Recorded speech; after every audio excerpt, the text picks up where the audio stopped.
It was pretty clear early on after doing an audit that the things that were not up to snuff were pretty clear. Everyone was pretty consistent on it. The visuals was an area that we obviously took dings on. We've done great things to improve that.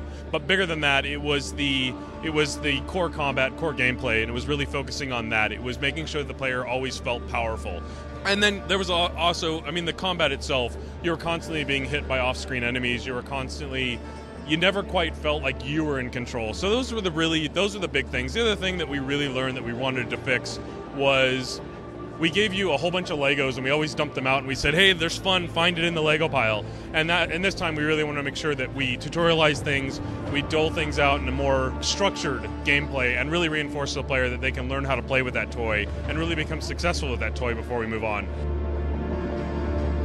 So Prototype 2 pretty much picks up 14 months after the events of the first game, and basically Sergeant James Heller is a man who comes back from the wars, and the New York that he loved is destroyed. It's been taken over the virus.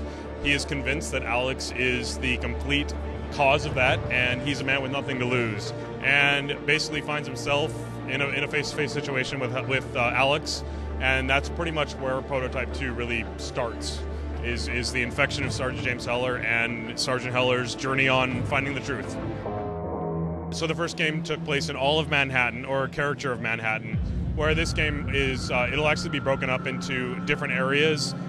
Two of the areas will be places that people have never seen, and one of the areas will be familiar but not the same of what they've seen in the past.